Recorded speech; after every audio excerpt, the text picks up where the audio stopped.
Start. Para. Honorable members must have noticed that in recent months there has been some criticism in certain quarters of the cheap money policy of the government. At the last annual general meeting of the shareholders of the Reserve Bank, the governor of the bank made some observations on this question. Under the influence of that eminent economist, the late Lord Keynes, cheap money has been the cardinal feature of the monetary policy in many countries. It is no wonder that the government of India fell in line with this trend in monetary policy. The House will realize that there is no absolute criteria by which to judge the priority of rates at which government borrow in the market in the long run. It is mainly a question of keeping a balance between the demands of government on the market and the demands of industry, so that the available funds in the country are used to the best advantage.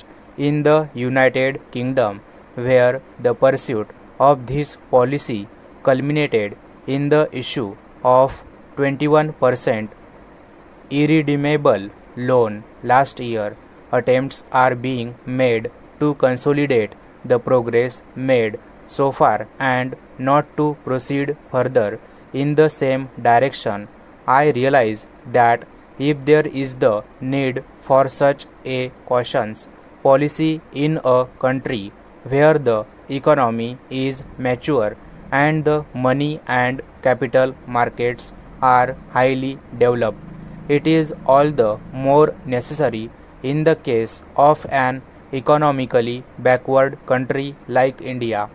Our efforts will now be directed towards consolidating and stabilizing the position so far gained. There is no intention on the part of the government to reverse the policy and thereby jeopardize the interest of those who have trusted the government with their money. Our borrowing program will be such as will enable us to obtain the funds required by government as cheaply as possible without in any way affecting the flow of investment into industry. It is also my intention to reorganize the small savings movement, which was considerably expanded during the war years, so that it might be retained as a peacetime organization with the primary purpose of encouraging savings among the middle classes. In cooperation with the provincial governments, steps will be taken to place the movement on a permanent footing. I take this opportunity of appealing to the chosen representatives of the people in this House to cooperate with government fully in their borrowing program. If the standard of living of our people is to be substantially raised by undertaking large schemes of development, both the rich and the middle classes should come forward to place their savings at the disposal of the government. Para.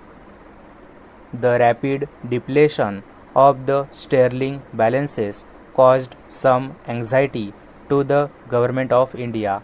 These balances represent the entire foreign exchanges reserves of this country, and it is of the utmost importance that they should not be lightly flittered away on the import of unessential and luxury articles or on luxury living in foreign countries, for they thereby reduce pro tanto the capacity of this country to finance capital and developmental expenditure abroad.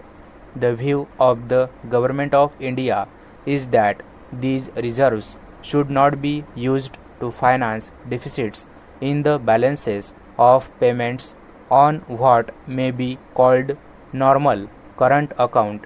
Our aim should be to meet our normal day-to-day requirements from abroad through the earnings of our current exports, and we should draw upon these accumulated reserves, broadly speaking, only for the purpose of purchasing capital goods, the import of which is necessary for developing the agricultural and industrial productivity of the country. Para.